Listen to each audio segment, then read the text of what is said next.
You know, you're going to have to explain yourself at some point why we, me included, and the rest of us follow the NFL so closely when they're giving money to groups that, quote, want no policing, no detention. They want caseworkers instead of cops. I'm going to explain how the NFL and their Inspired Change program is complete crap. And we'll talk about it with Danny Z, the NCAA, college football playoff rankings are out, and they suck. We'll talk about that as Don't At Me starts right now.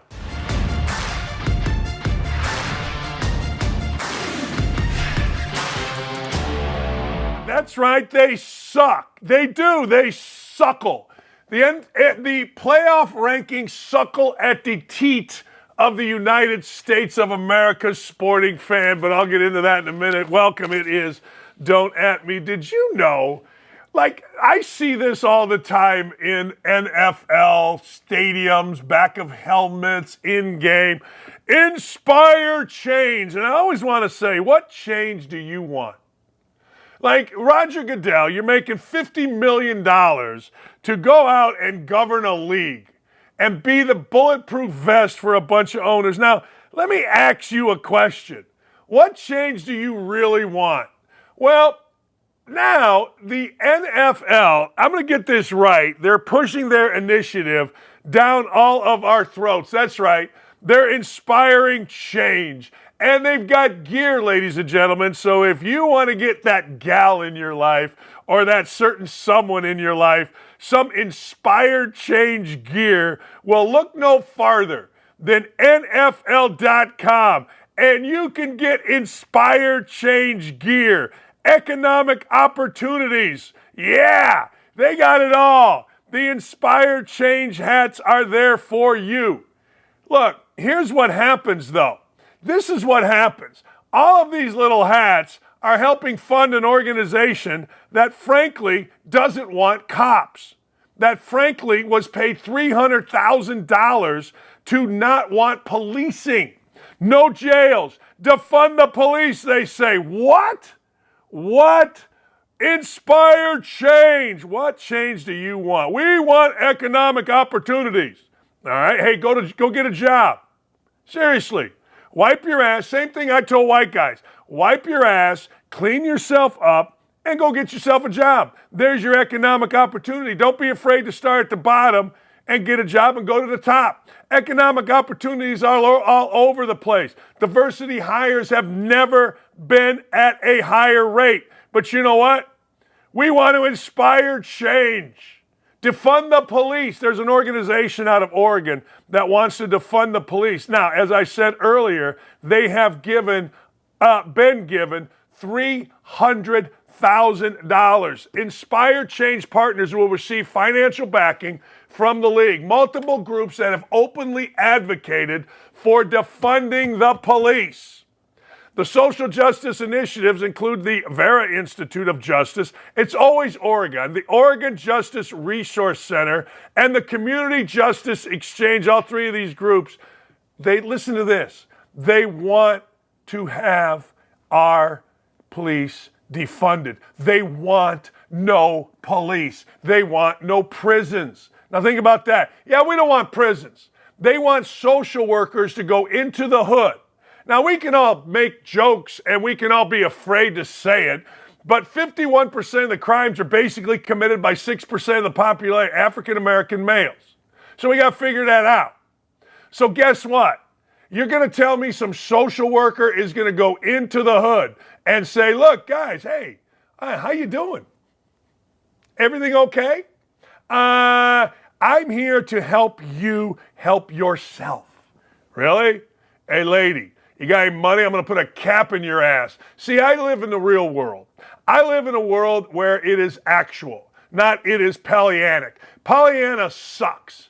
Pollyanna is no good. I'm going to bring a social worker. And then on top of it, well, you can't, according to these groups, you can't have a white social worker go into an African-American neighborhood. You can't have an African-American social worker go in. This is ridiculous.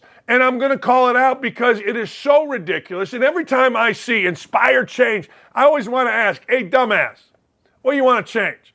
Football player puts it on the back of their helmet. Inspire change. Listen to this. The hats feature the logos, I'll make sure I got this right, of teams with the platitudes. Economic opportunities. Okay. Police, community relations. You know, that's idiotic and offensive.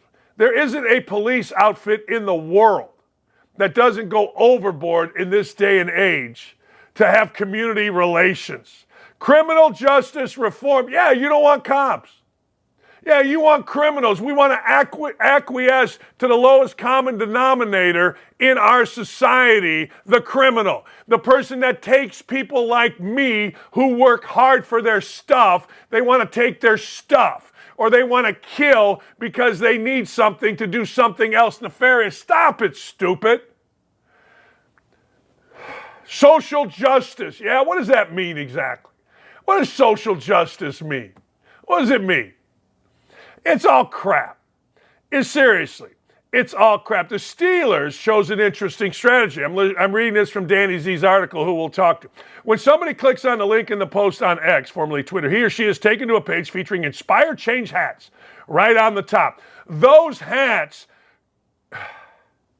inspire change, defund the police. Listen to this. They are above the salute to service. So you got salute to service, but we don't want you. The NFL's full of shit, is what the NFL is. You're just pandering to every single group. You are. It began in 2020. Remember the summer of love when idiots came into your city and burned it down, and all the little reporters, black and white, were afraid to call them out for what they were, which was idiots coming into your city and burning them down? You donate money to social justice causes, organizations that say, defund the police. Let me walk you through some of these organizations, shall I? There's an organization in Oregon, I want to make sure, right, Community Justice Exchange. The Community Justice Exchange vision is a statement that reads that the group is working towards a world, remember this, without prisons, policing, prosecution, surveillance, or any form of detention or supervision. How about that? That's a group that wants to defund the police. The website that announcing its relationship with the Community Justice Exchange, the NFL forgets to tell fans that we're funding these groups that don't want police. Now, Danny Z writes, it's unclear how much money the NFL has funneled to the Community Justice Exchange, but it announced that a similar group, the Oregon Justice Resource Center, why are we caring about Oregon? Like, who gives a rat's? They received $300,000. How about that? This group says we need social workers and programs, not police. We need truth, not empty gestures. Asking people to respond to the violence of the system with nonviolence without rebuking a violent system. Oh, shut up. It talks about this. Until we are prepared to accept, openly acknowledge, defund the police, refund communities, we'll only repeat the cycle.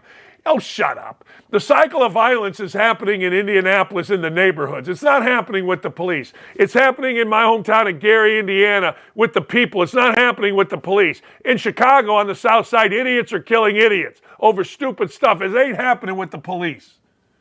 It's not. But that's what these idiots... Nobody wants to address what's actual. What's actual is our communities, particularly African-American men, need to stop killing. They just do. I mean, you look it up, 13% population doing 51% of the murders, but you could break that down even more and make it 6%. But we're not allowed to say that because that's just racist. No, it's not. It's facts. It's absolute facts. That's where it needs. We're worried about like 8 bazillion positive things that the police do. And one idiot does one bad thing, and now we got to defund everybody. The Oregon Justice Reform Coalition. Listen, the brutality of law and order, cruelty in our prisons are connected by the same tumor, white supremacy. That's who the NFL is funding. Who do you think buys tickets to NFL games? What do you think the number is? Probably 90% white dudes. I don't know the answer to that, but I guarantee it's close. But we don't like white people. And this is who the NFL is funding. Seriously. This is who the NFL is saying we need to, and then there's a group called the Vera Institute of Justice, dismantling the current culture of police, working towards defunding the police and shifting powers to communities. What is this, communism? What is this, socialism? Listen to this. This group amassed $174 million in revenue, and the guy who's running it got $420,000 in salary and benefits. These are all frauds like Black Lives Matter. These are all complete frauds. But the NFL, is just preying on us. Inspire change. Yeah. Hey, I'll inspire some change. Get 8 million cops and guys like Reverend Charles Harrison and go through these communities every night and have a prosecutor that isn't afraid to put somebody's ass in jail. And I've talked to police about this ad nauseum. I've talked to community leaders about this ad nauseum, and it's all the same thing. We got police that are under attack. We got prosecutors that are in pocket with the, quote, communities. And the communities are the ones doing all the killing. We got such pride in our community. Yeah, your drugs are rampant. Murders are rampant. Robberies are rampant. Carjacking is rampant. I don't know what to tell you. And the prosecutor, Ryan Mears, here at least in Indianapolis, is feckless. He's got nothing. But the NFL wants us to inspire change. Buy a hat. Oh, screw you. Screw you. How about supporting the police? See, the NFL's full of shit. The NFL decides we're going to partner with cops. We're going to have a police officer sing the national anthem. And then you're trying to defund the police at every turn. You're full of shit, Roger Goodell. And the fact that all these white owners are so afraid and everybody in the league is so afraid is ridiculous. Thank God for OutKick. Look, can my little show inspire change? Hell no. All I'm going to get out of this is an article where some idiot's going to tell you I'm racist because I don't smooch. But I've had these conversations with African Americans, and they're right about. They're like, you're right. Go, we need more pride in our community. What the hell's going on? If you talk to African American folks, they'll tell you I'm 100% right. And they hate it. I'm not talking about little thug guy with his pants around his ankles acting hard with his gun like this. Got my Glock, yo. Stop it, stupid. You're giving me a headache. You're giving me a freaking headache. You are. Groups who have received fund as part of Inspire Change, the NFL Social Initiative, include the Vera Institute of Justice. Got it right here. The Oregon Justice Resource Center and Community Justice Exchange. All three of these groups support the funding and abolishing the police. And this is who the NFL is supporting. Yeah, inspire this, mother. NFL, my ass. You're so full of crap. Hey, whatever happened to women cancer? Remember, everything was pink. Whatever happened to that? Guess the women's cancer people didn't pay the NFL enough. That'd be interesting to know. Remember, like October was Women Cancer Awareness and everything was pink from our shoelaces to our head? It's unbelievable. Unbelievable. Well, ladies and gentlemen, I don't know what to tell you. But that's idiotic, ridiculous, and it pisses me off that we're trying to do that while under the guise of aligning themselves with our military, aligning themselves with our police officers. Speaking of something else that pisses me off, apparently I'm just going to be pissed off today. But I got to tell you. So, shakeups in college football, a lot of coaching shakeups in college football, a lot of lying. So this is the Michigan way, all right? You do something, you get suspended or you get fired, and then you go on a PR campaign where you don't know anything about it. And all the Michigan little miscreants will defend you. I've had so many Michigan people say, well, Harbaugh didn't do anything. I said, well, maybe he didn't. But you know what? His own school suspended him 3 games for cheating and lying. The Big Ten, his own conference, suspended him 3 games for cheating. They tried to fight it, and the meeting lasted a half hour. And invariably, the guy will delete his tweet. It's like this stuff doesn't happen. So now you got a guy named Chris Partridge. Chris Partridge is a dirtbag coach that was trying to sell himself and players when he was a coach at Paramus Catholic in New Jersey. Every coach knew this in college football. Harbaugh was dumb enough or smart enough, depending on how you look at it, to get this guy in the fold. He brought Jabril Peppers. He brought Rashawn Gary. They lost to Urban every time they played. It didn't work out great. But anyway, so Partridge is a guy that got fired. Partridge is the linebacker coach that, according to the media, and I told you at the time, I don't necessarily believe anything I read in the media, but anyway, they said that Partridge destroyed evidence and tried to get kids to lie. So now he's come out with a statement. He says he has no knowledge, none, zero, zip, no knowledge of what the hell happened. The manner in which the termination of my employment and my role as a coach at Michigan has been reported is inaccurate. It has resulted in people speculating and making assumptions about my knowledge of and connection to the sign-stealing allegations within the football program. I want to be clear.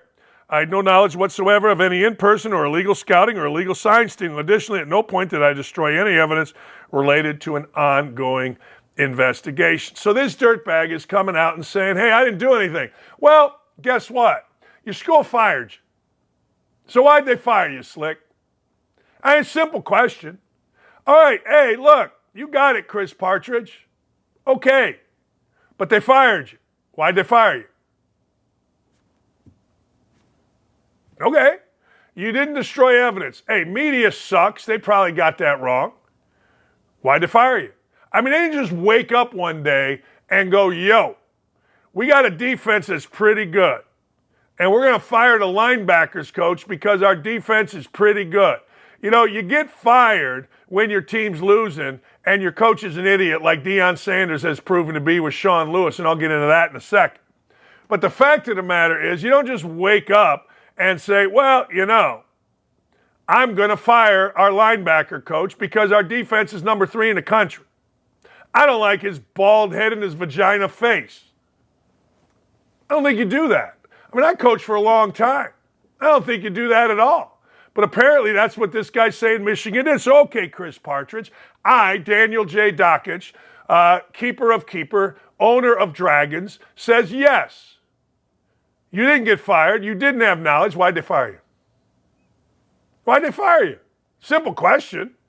Never answered the question. Other coaching news. Bobby Petrino. Bobby Petrino is back at Arkansas. Now, if you don't know the story of Bobby Petrino was the hot coach at one point, and he was a head coach at Arkansas. Bobby Petrino, he and his family, well, apparently they weren't the family people that people thought, because Bobby Petrino hired a hot, young ex-volleyball player from the fundraising staff to work on his staff. Bobby and the young hottie decided to start stooping.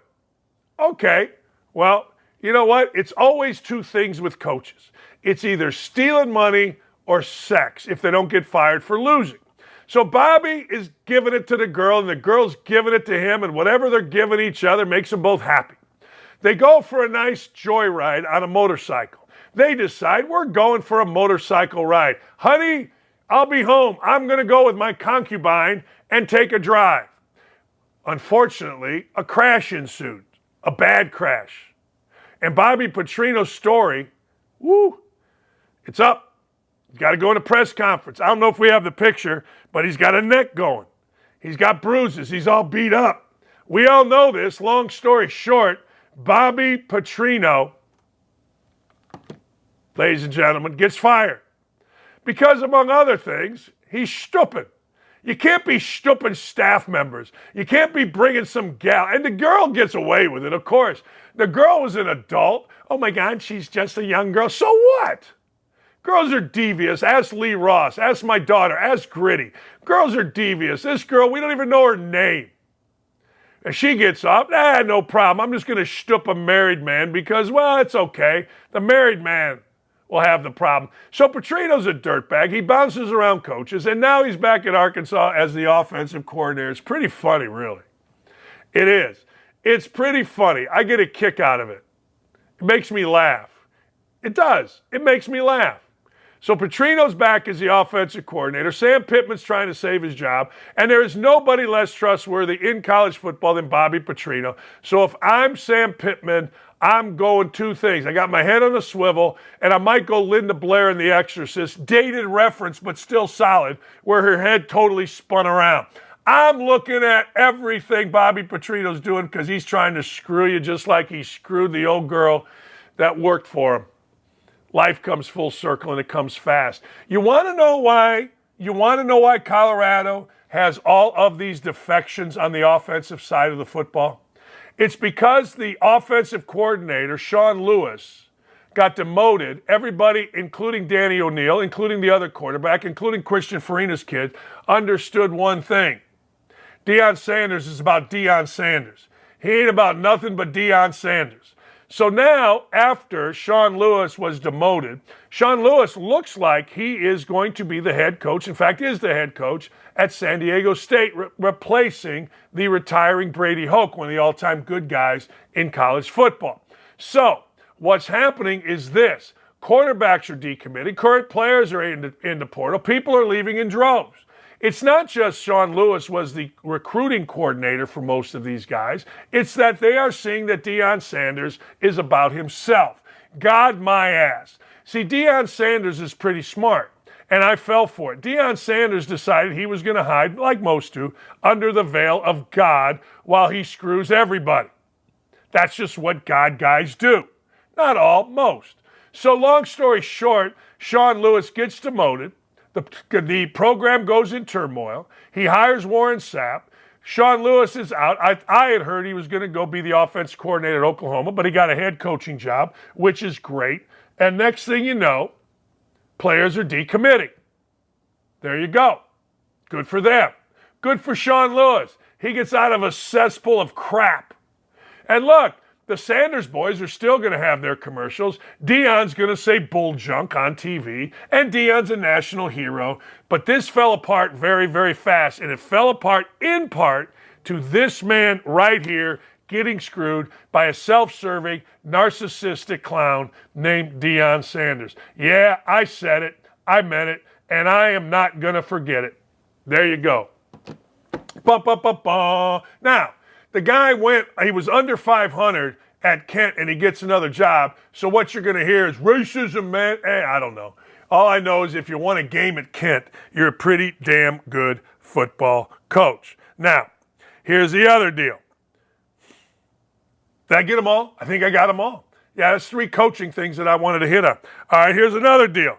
On the good side, you know who Levi Williams is? I bet you do. I bet you don't. I bet you don't. Levi Williams is a Utah State quarterback. Levi Williams is trading in college football.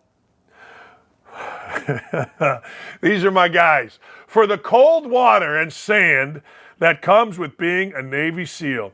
Says he wants to focus on something much bigger than himself. I got to tell you. Now, this is heartwarming. See, at their core, football players are good dudes. At their core, football players are tough dudes.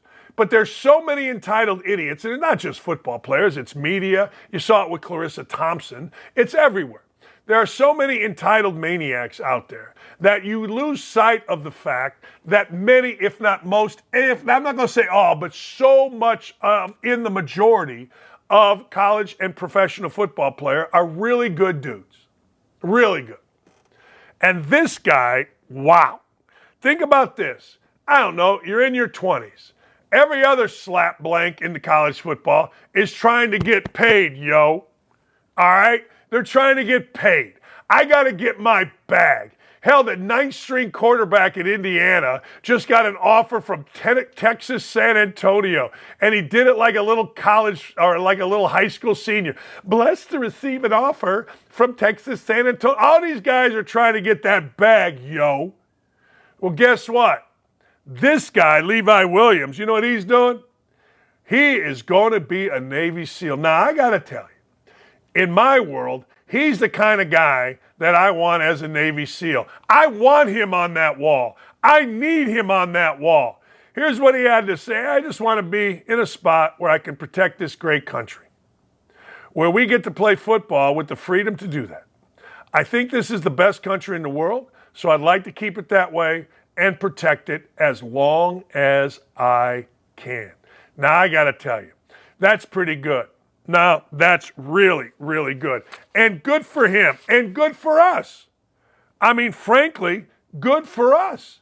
Because there are great people in this country. There are people like myself and others that believe this is the greatest country in the history of the world. That believe it is worth living here. Now, a lot of you young people that don't want to work, that don't want to do squat, that don't want to start in the mailroom and work your way up, I'm going to leave. I'm mad. This country sucks. Yeah? Go climb a hill in Afghanistan. Go live downtown London and get stabbed and have no rights. Stop it, stupid. You live in the greatest country with the greatest opportunities. How about this? How about you decide you want to go to work? How about you give this country a try or get the F out? Either way, don't bother me none. I don't know.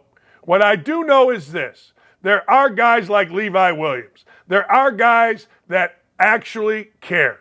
There are young people that actually have a brain on their head and are not just taking a selfie of them with a martini while they sit alone at a bar to try to make themselves look like they have clout. Good for Levi Williams. I am team Levi Williams. Hey, speaking of players are leaving left and right. Look, Indiana, my alma mater, you see it right here.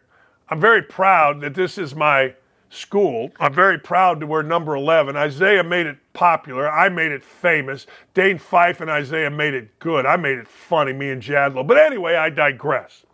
So Indiana players, like 18 of them, have already hit the portal. What do I say as an Indiana grad? Goodbye to bad rubbish. That's always been my line. Adios, muchacho. Sayonara. La noche. Avida Saint. Goodbye. See ya.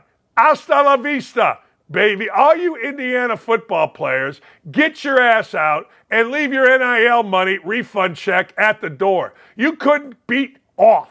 But anyway, they now are not normal. They are different because they may not get picked up. Sure, 3/4 of them will end up in the MAC, couple will end up at Wabash, couple will end up at DePaul, Division III schools, and good Division III schools. But they stinks. They absolutely stinks. So goodbye. Maybe they're just testing the portal. Because like all of the other players that are testing the portal, they put out all those elongated, after discussion and prayer and thank you, blah. Shut up and leave. Hey, look. If I were the AD at Indiana or I were the new coach at Indiana, my words would be this. Don't let the door hit you in the ass. Khalil Benson left, oh my God. Carter Smith left, oh my God. Zach Carpenter left, oh my God. The total is now 19. The quarterback, some guy named Sorsby left, hasta la vista. Jackson Davis's brother, Travion, or whatever the hell his name is, his name was chanted in the stands when he was on a recruiting visit. He's got a great arm. Smart kid. Can't play dead, apparently. If you couldn't be the quarterback at Indiana this year, I don't know what to tell you. Hello, Wabash. Remember, Wabash always fights. But here's the other end of it. Here's the ass end of it. Remember, ladies and gentlemen, when the Washington State coach told you that this was getting ready to be anarchy, this was getting ready to be a mess. Why? Because Washington State doesn't have a league. I guess they'll be in the Mountain West. I don't know. But not only are you in the middle of nowhere, literally miles away from Moscow, Idaho, on the far east side of the state of Washington, but, ladies and gentlemen, you don't have a league. You went from the Pac-12, as that idiot Bill Walton says, the Conference of Champions. They don't even have a conference anymore. So that idiot doesn't even have anything to say anymore other than to make fun of a great guy named Dave Pasch. But there is salvation. There's a quarterback at Washington State. His name is Cam Ward. Cam Ward is pretty good. I saw him the other day. He's all right. He's all right. Not great. He's all right. He's all right. What do you mean to tell you? Is he good? Yeah, he's all right. He's all right. But anyway, this dude has 8 or 9 schools lining up with $1 million for him to come play for him. Now, I don't know about you, but here's the deal. Cam Ward, let's just use Indiana. Let's say Cam Ward comes to Indiana for $1 million. I don't know about you, but Cam Ward right now to Indiana or Purdue or Wisconsin or anywhere, name, image, likeness is worth zero. There's not a person in the state of Indiana that understands who Cam Ward is. So there's the schools, Oregon and Washington, Notre Dame, Texas A&M. So this guy is supposed to get, according to the rules, $1 million only if it's name, image, and likeness. This is pay for play. This is, hey, look, I'm a free agent. You're going to owe me millions if you want me to play. You're going to pay me millions if you want me to play. I don't need to do any ads. I don't need to be Anthony Leal and go to Mother Bears and get the Leal deal meal or some idiocy like that. I just need to show up if I'm Cam Ward at Oregon, Washington, Notre Dame, Texas A&M, and Auburn. There you go. Now, according to whatever Jacob Scott Davis is, this team, wherever he goes, will be an instant contender. Yeah, contender for what? What exactly are you a contender for? 5th place in your league, like Oregon State was? I mean, what are you a contender? It's amazing what happens when guys transfer. Keep your eye on this. Look, there are very few Cam Newtons who transfer in and lead a team to a national championship. They're more like Sam Hartman. Sam Hartman goes to Notre Dame, and he's all right. He's all right. He was good until he shaved his beard. And then Sam Hartman showed you who Sam Hartman was, and Notre Dame got him 8 or 9 wins, lost 3 games, and they're just another team in the modern landscape of college football. Instant contender. Sam Hartman went to Notre Dame, and I'm sure Michael J. Scott, or whatever the hell this guy's name is, said, boy, Notre Dame got a great one. Well, a lot of guys lose 3 games at Notre Dame, and it's not really considered a success. But hey, that's the way the cookie crumbles. So here is Washington State's coach going back about transfer and transfer portal. It's kind of interesting. Let's show that one. We got a photo tear, we call it in the industry. In today's world, you can no longer say passion and spirit are going to get you by anymore. I mean, it's just completely real. The NIL matters. It does. And the facts are Washington State were way behind, not even competitive in some aspects of the NFL, right, in recruiting.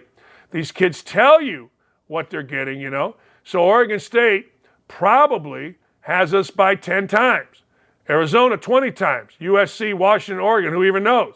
It's a completely whole other planet. It's part of what we need. It's very, very important. In 3 weeks, it's going to be open target season on our players. That's Jake Dickert, the coach at Washington State, who's a really good coach.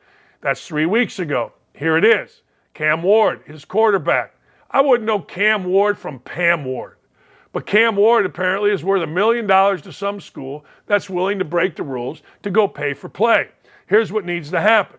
Cam Ward and others need to get this in a contract. I wouldn't go verbal. I wouldn't go handshake. I'd get a contract. I'd put it in a post office box, and I'd forget about it until some school reneges on the payment. But here's the deal. I told you this was going to happen.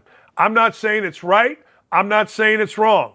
But I told you from the get-go, the NCAA rulebook is this thick. Not because of the NCAA, dummies.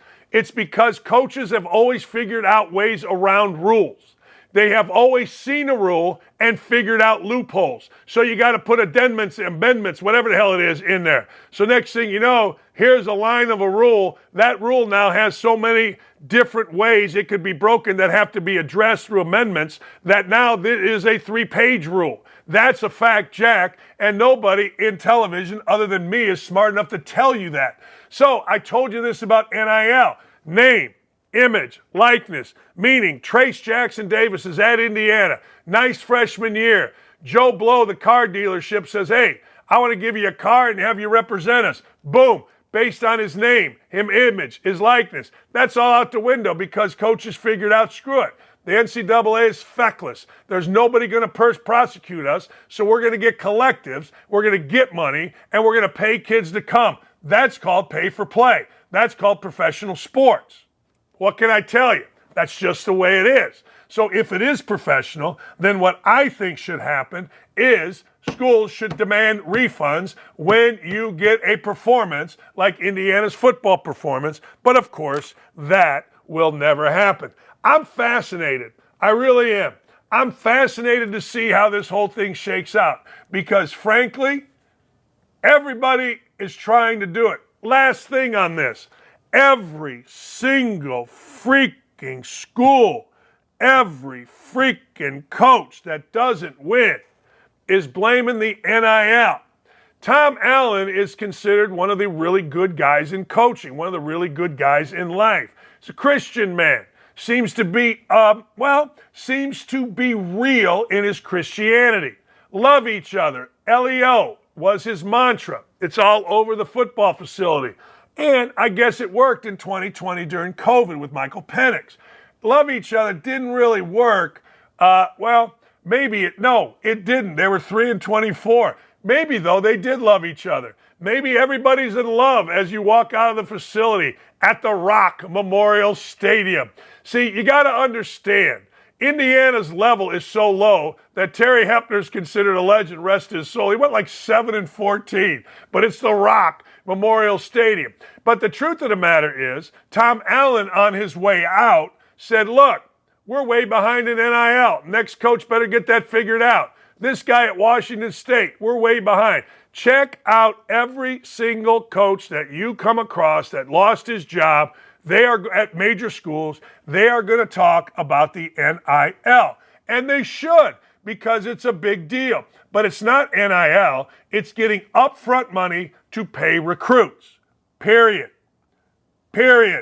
And if you swim in those waters, which Indiana basketball is trying to do, then you're going to get some big-name recruits. Are they good enough? Don't know. I do know that Purdue doesn't really swim in those waters. Sure, they have a collective. Sure, Edey, the big center, who was player of the year last year, front runner to be player of the year this year, got a big bump in pay because the NCAA relaxed their rules on foreigners getting paid. A year ago, Edey couldn't get paid. Rule changed. Edey's making a ton.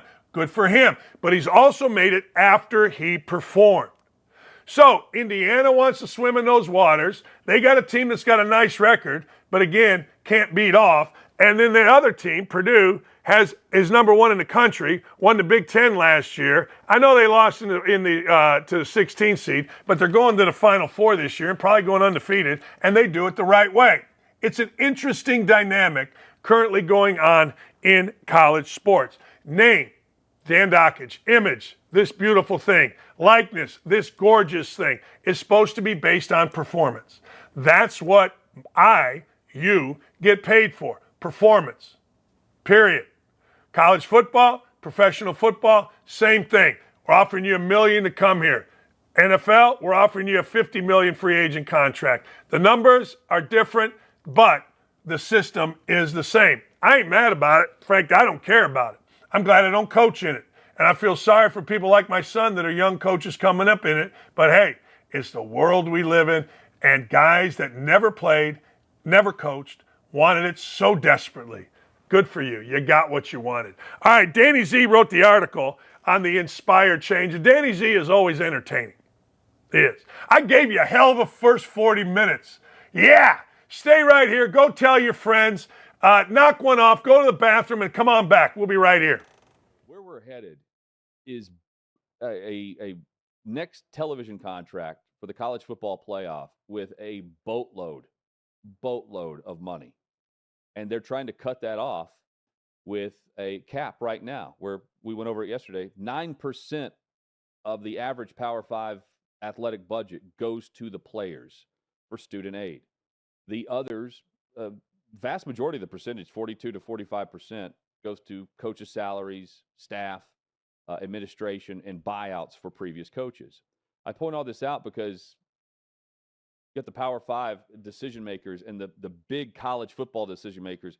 They are seeing dollar signs today. And that's because Netflix is getting into the sports streaming realm. They're finally dipping the toe in the water. And it's not just because they're promoting F1 or promoting certain PGA Tour golfers. It's more than that. They've already admitted that this is their foray into what could be live streaming of sports on Netflix. We've already seen it from Amazon. We've already seen it from Apple. Now Netflix is going to do it with the golf event that will feature PGA Tour members and F1 stars leading up to the Las Vegas Grand Prix. I bring this up because Netflix, Apple, and Amazon, that's where the next bucket load of money is going to come from. ESPN's already ponied up. We've seen the deals with CBS and Fox and NBC for the Big Ten, for the Big 12, and, of course, Notre Dame on their own. ACC is stuck where they are. Realignment has happened. More dollars are coming into this through the streamers.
He is Danny Z, ladies and gentlemen, one of the great writers in the country, one of the most honest writers in the country, one of the most opinionated writers. So let's get right into it, Danny Z.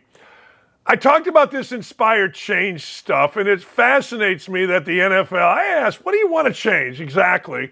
And the crap they want to change is just that crap, Danny Z. What are we doing here with inspired change?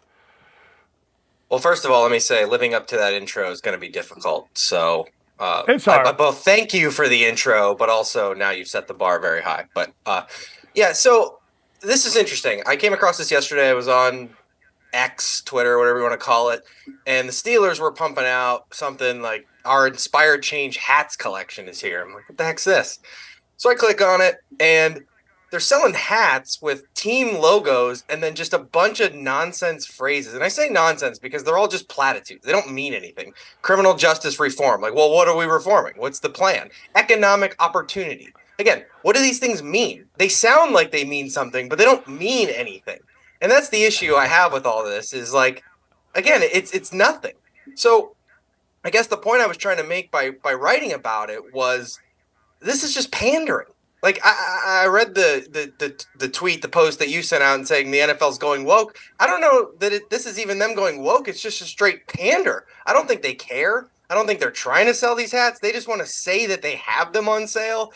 The Steelers in particular, I looked right below the Inspire Change hat. Salute to service. It's like, oh, okay, so we want to make sure we cover all of our bases, every possible fan that we could get to possibly sell a $30, $40 marked up hat to, we're willing to do it.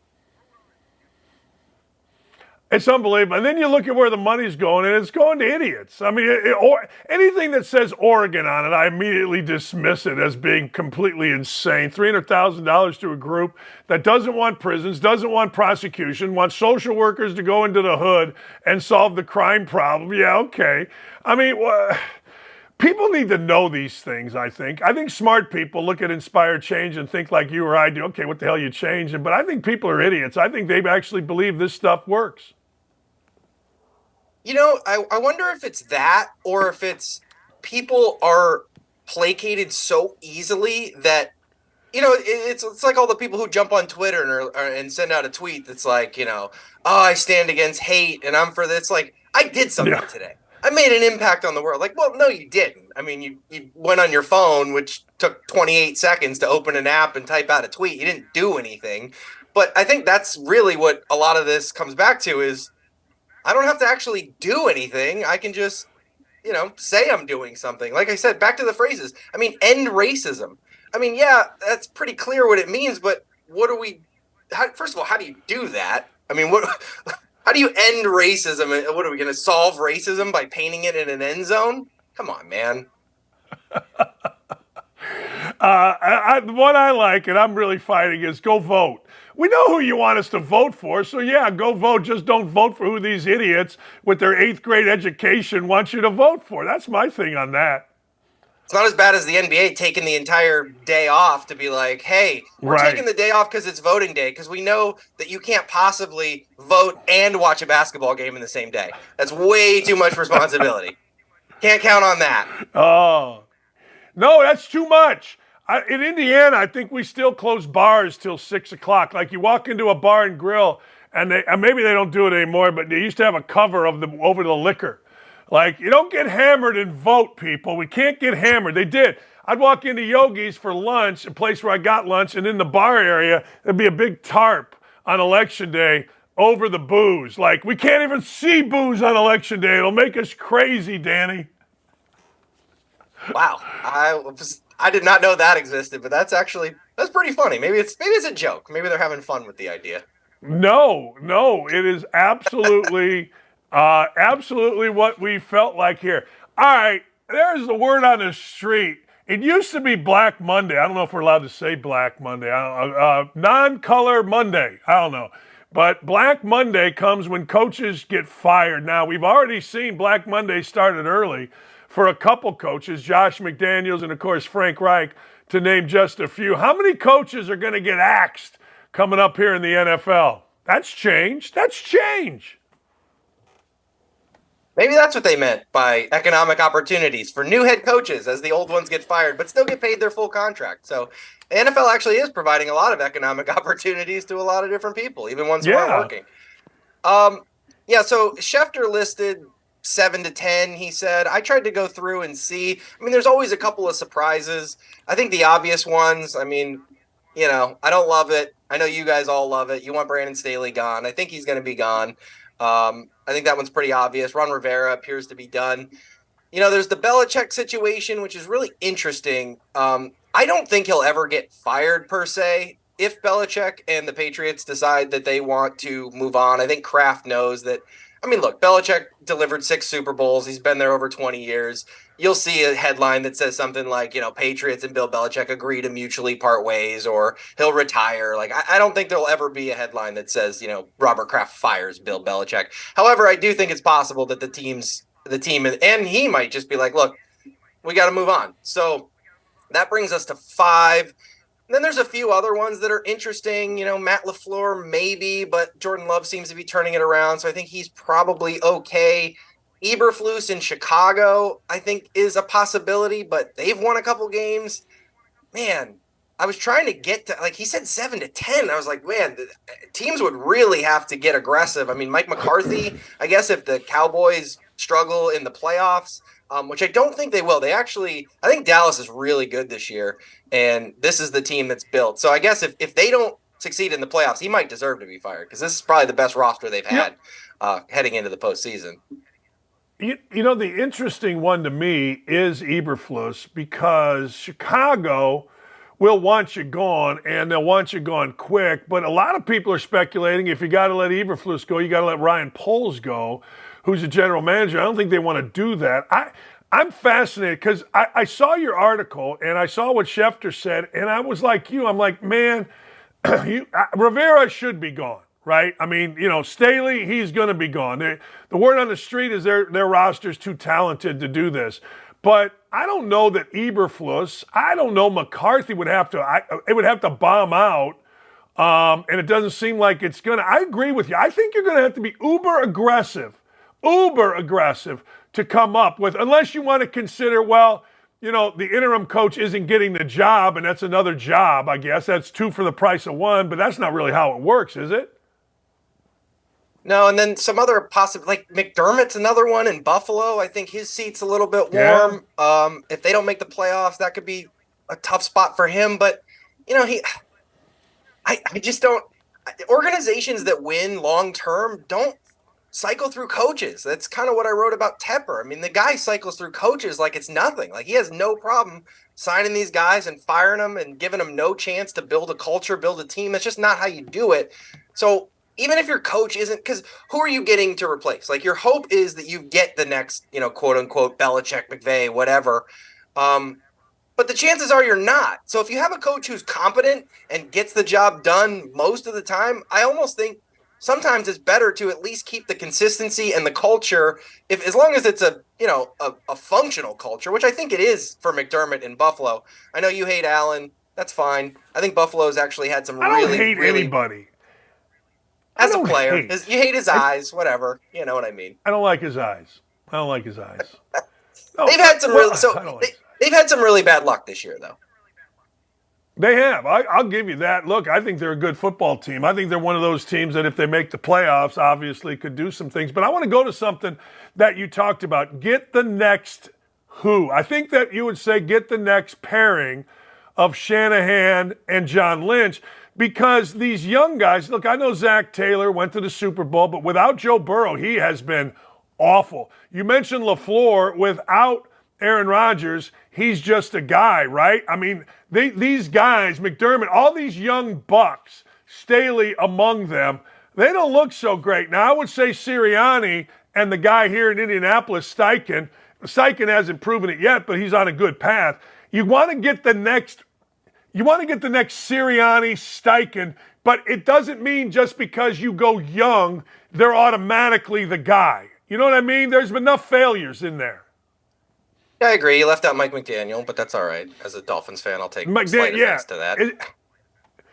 Well, how good have they been? I mean, I know that we love McDaniel because he dresses kind of like a woman going on a date, but, okay, and he's cute, and he talks like the guy that rides his bike. What's his name? The guy that rides his bike all the time, and everybody, I'll come up with it. He's a funny guy in movies.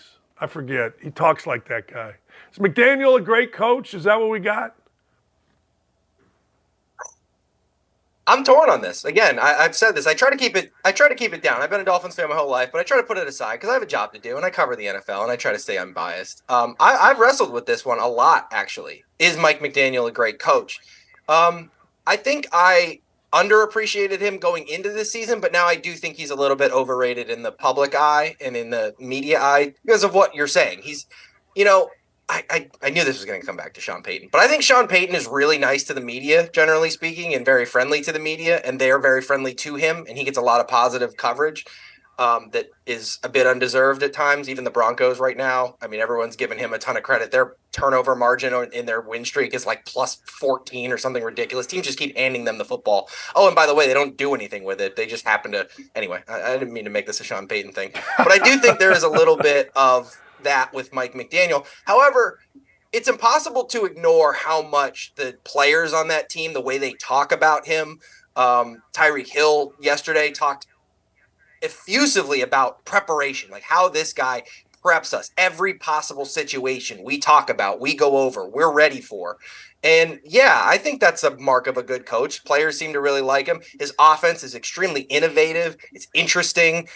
He had a goal and worked with the general manager. To your point, the Dolphins worked together, their coach and their general manager, like, look, I want fast guys. General manager said, okay, I'm going to get you fast guys that fit into what we're trying to do here. So yes, great coach. Not sure we're there yet, but I definitely think he is an above average coach, at least right now. But yeah, we need to see it a little bit longer for sure.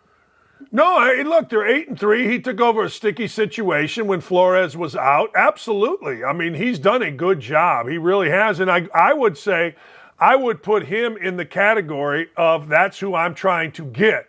Like, I'm trying to get Shanahan. I'm trying to get McDaniel. I would put him in that category because it seems like one of the things in the NFL, you don't want drama. Like, I feel like every game that I watch, I got an idiot wide receiver acting like an idiot, and then the coach has to deal with it, and then it's the quarterback's fault. See Buffalo Bills on this, Stephon Diggs. But you want a drama-free guy whose players respect him, and I think McDaniels fits that boat. I do. I think Mike McDaniel, he fits that. No question. Yeah, what's fascinating to me, you mentioned the wide receivers, is like you always see this on losing teams because that's what happens. You've been on losing teams, I've been on losing teams, right. Not even highly, but it's not fun, and that's when you get stuff. But the Steelers are in the playoffs, and Deontay Johnson's over here quitting on plays while this team's trying to make a playoff run. Stephon Diggs, they make the playoffs every year. This guy never stops complaining. It's like, This stuff's supposed to happen when you lose, not when you're winning.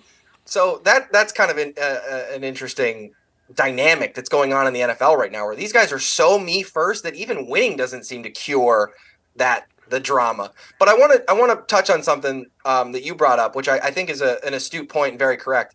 I think the days of the Belichick where I'm in charge of everything, I'm the head coach, I'm the GM, I just don't think that works anymore. The NFL, the salary cap, the money, the way these quarterbacks are getting paid, constructing a strong NFL roster in today's day and age with the salary cap and the way these contracts, you need a GM who knows how to handle that part of it. It's not just about bringing in the right guys anymore. You've got to fit. This is like a giant puzzle.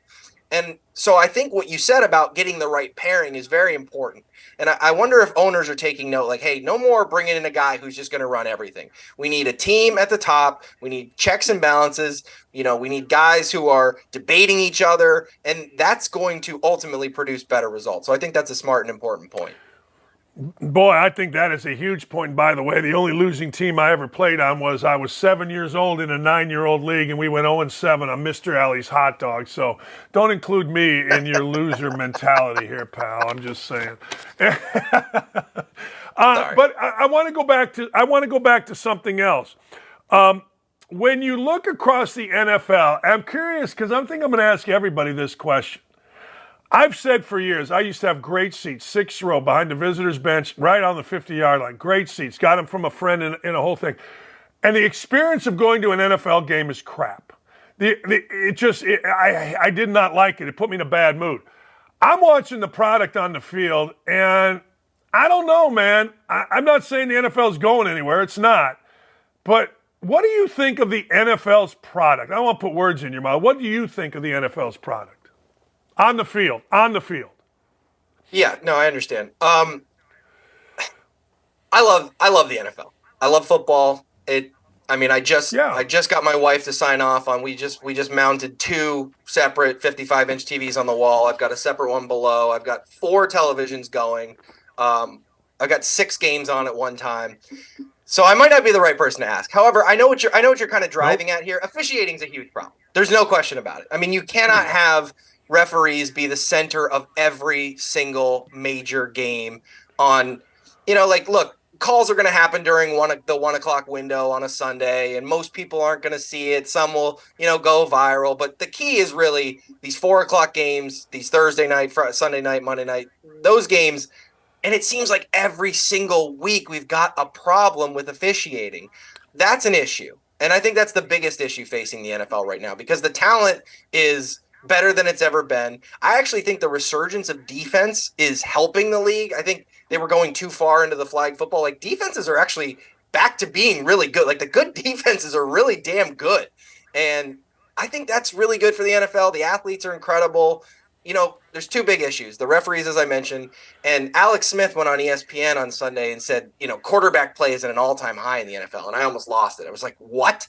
How could you possibly look around the NFL right now and say that quarterback play is at an all-time high? I get what he was trying to say, that we have more guys at the top of the position who are incredible than ever before, but the guys in the middle and bottom are bad, Dan. I mean, how many starting quarterbacks in the NFL right now? I generously said that 20 right now deserve to be starting in the NFL, which means 12 don't, which is what, 33% of the quarterbacks don't even deserve to be starting in the NFL and are. I mean, look at what we had on in the Bears-Vikings game. Josh Dobbs versus Justin Fields, where one quarterback turned it over 4 times, the other one with a chance to kick a field goal to just salt the game away, fumble. Like, that was unbelievable that Justin Fields fumbled that football in that situation. It's the one thing you can't do. I was actually thought Eberflus should have been fired for the decision to let Justin Fields have the ball. Run the ball 3 times, kick the field goal. Go up by 9 points. The Vikings aren't scoring twice. They got Josh Dobbs. They aren't scoring twice. You need a field goal. I'm not putting it in Justin Fields' hands. Anyway, so quarterback play throughout the league, I think, is really important, and the officiating. Those are the 2 areas we need to shore up. But I think everything else is solid still. I love the game. I love the sport. I watch it, but the officiating. I've had 3 actually longtime officials tell me. They told me this 4 years ago. They said, "You watch. Not that NFL officials have always been great, but the NFL made a concerted effort to get more diverse and get younger, get more women.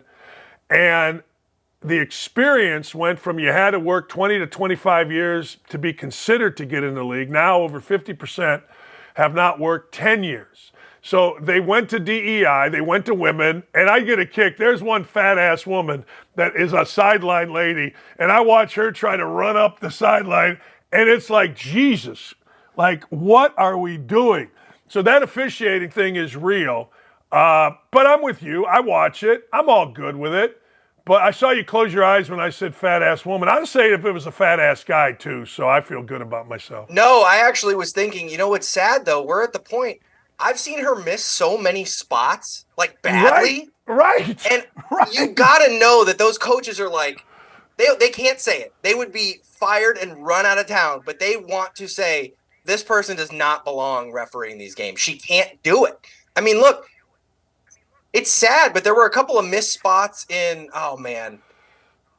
I know. What was the game? Now I can't think. Was it the Ravens? I can't remember. There were 2 first downs that they didn't challenge.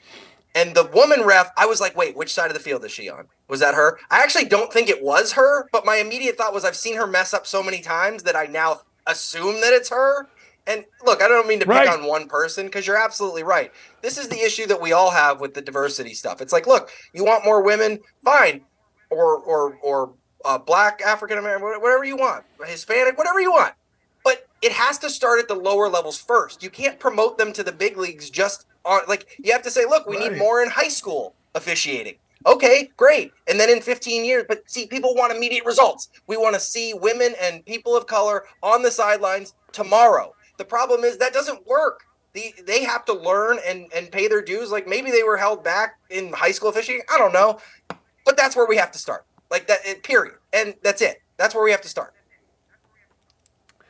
It's funny. It's funny. Hey, look, white dudes miss calls too. The inexperienced white dudes miss more than, experienced white dudes that they got rid of. But no, I've never understood. It's one thing about the NFL I've never understood why the referees aren't full-time. Why do you not have, this is a billion dollar industry. You can't spend a couple $100,000 on 40 refs whose sole job is to officiate and then in the offseason study the officiating and study the rules and go to camps and do mock games. Like, this seems like a no-brainer.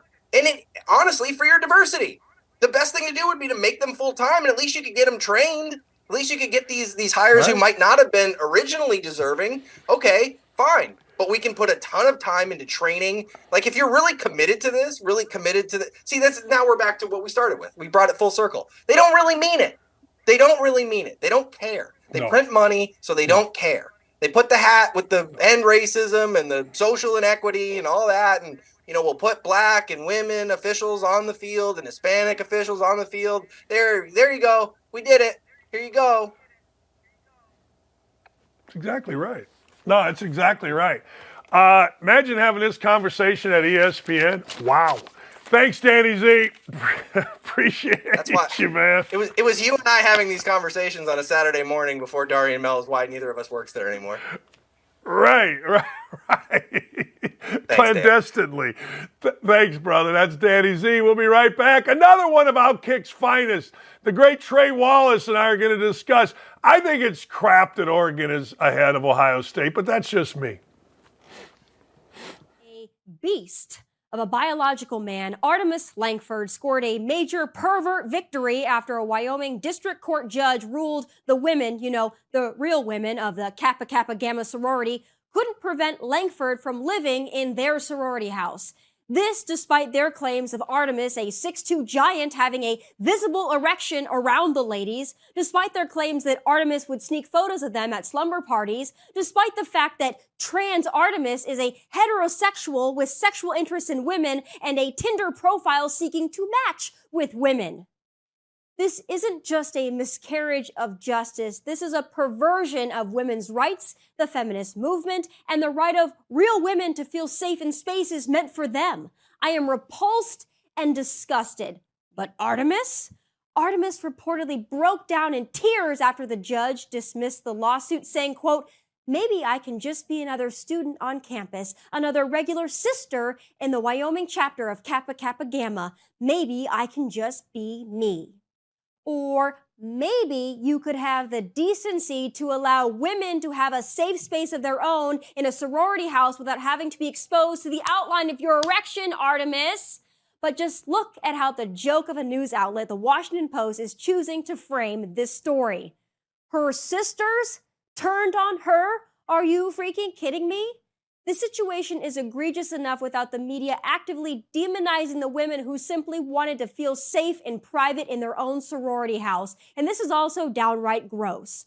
Why should the identity crisis of one biological male trump the safety, privacy, and rights of these young women? This is not a win for inclusion or equality. This is a win for perverts who will use this decision and this BS narrative to prey on women.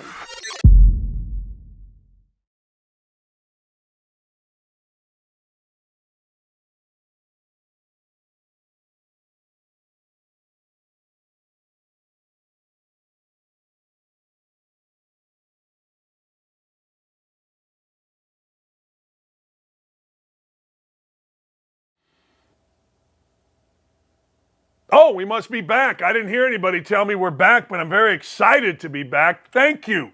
Trey Wallace, the great Trey Wallace podcast. You can see it here on the OutKick Network. You can also read Trey constantly on all things. He's the best college football writer in the business. He's nice enough to join us now. All right, Trey, I'm just going to tell you. I think it's crap that Oregon is rated ahead of Ohio State. Ohio State just lost to the number 2 team in the country, maybe the number 1 team, I don't know, on the road, 1-score game, and beat Notre Dame when Notre Dame was still pretty good at Notre Dame. I got to give them the nod over Oregon. Other than that, I don't care, but I got to give them over Oregon. What say you, big boy? I mean, I think that I was surprised last night, to be honest with you, that Ohio State fell to the spot that they did. I thought that they probably should be behind Texas and maybe even Alabama. I don't know. You know, it gets a little fidgety in that room. But I think, look, overall with Ohio State, I think they're out of it, you know, and I think the sense that where we are right now with Oregon, overall, I mean, if Oregon takes care of business Friday night and we get just a tad bit of little chaos maybe Saturday, I think that would put Oregon in the spot. I'm not worried about Ohio State anymore. I think Ohio State's going either the Peach Bowl or I think they go the Cotton Bowl, something along those lines. I think right now they had to placehold them somewhere. And I feel like, you know, with the upcoming games, it's going to be easy to jump because if Oregon, you know, takes care of number 3 Washington, okay, then they're going to take care of Ohio State, jump them. I just think it was the committee kind of placeholding somebody. I think when you look at it overall, last night, it set the groundwork for what could be one of the most chaotic weekends we have seen to end the college football, quote-unquote, regular season, even with Championship Saturday, in a very, very long time. And that's what makes this weekend, starting Friday night, so interesting to me is there's so much room for chaos, Dan, that we could see 4 teams right now, and 2 or 3 of them might not even be in the top 4 at the moment. It could get a little crazy. You know, my Ohio State friends, and I don't know, and I'm pissed at a couple guys because they went to Indiana, they moved to Ohio, and all of a sudden they're Ohio State. And it's legit. They put kids through Ohio State, but they give me a headache because none of them respect Texas. And I'm watching Texas the other day, and everybody told me Texas A&M was supposed to be all right. And I'm watching Texas, and I'm saying to myself, time out here. I don't know. They got to win, obviously, but they're playing as well, if not better than anybody. And I don't know. I can see Texas with chaos, has to be chaos, getting in there. They're damn good, Texas is, no? Yeah, no, I do like Texas. And going back to that, the biggest thing on Texas' schedule right now is that win over Alabama in September.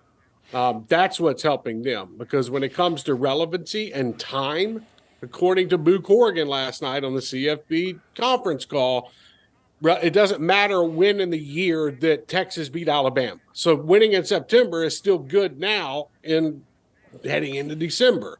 So I look at Texas as one of those teams that I think they could win a national championship with Quinn Ewers at quarterback, A.D. Mitchell at wide receiver. I like the defense. It's just going to take, unfortunately, because they stayed behind Oregon in these rankings, it's going to be very interesting to see if they can find that jump. Now, there is a path for Texas to get in, just like I think there's a path for probably the top 8 to get in. And Dan, if we get, let's say, Friday night, we get Washington takes care of Oregon, gets Oregon out of the way, and then we get Louisville to beat Florida State, knocks them out of the way, that's where Texas jumps in. That's where you're going to get your chance to fight for a title, because you can't put Texas behind Alabama because of what happened. So that win is so huge because of something crazy. And it's not even crazy anymore. Like I keep saying the word crazy, but if we get an upset on Saturday and Louisville takes care of Florida State, or even, Dan, I'll throw one at you, brother, if Alabama beats Georgia, we're going to see a shakeup. And it's going to be very interesting to me if they keep, a one-loss Georgia team in that top 4, which would potentially keep Texas out. So I agree with you, man. I like watching Texas. I think that they're a good enough football team to win a national championship. But unfortunately, that darn loss to Oklahoma is going to come back to haunt them a little bit down the stretch. You know what's interesting to me? What are you valuing is what needs to be. And let me go to Georgia. You mentioned Georgia, Alabama. I went through Georgia's non-conference schedule, and frankly, it's crap. Tennessee Martin, Ball State, UAB. I mean, what are we doing here? Like, you know what I mean? Like, I don't, I just don't see anything there. I would reward Alabama if they win for at least going and playing at Texas. I mean, what the hell? All right, maybe that game was at Alabama. I'm sorry. For at least playing Texas. But is there a scenario where no SEC team makes it?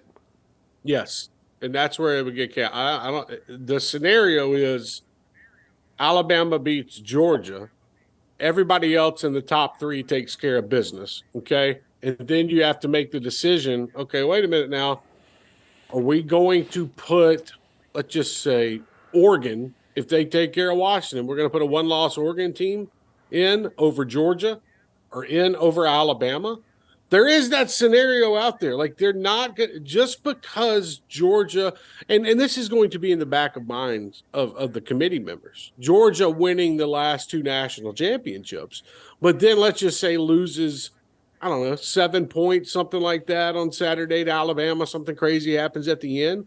The committee member is going to have a tough decision to make when it comes to, okay, do we feel like X team is good enough to jump an SEC team? You're really making a statement. And let's be honest, you're making a statement if you say the winner of the Southeastern Conference title is not one of the 4 best teams in the country. And if they make that case with Alabama winning it, the way that they're going to be able to go back and say it is, well, remember back in September when Texas beat Alabama?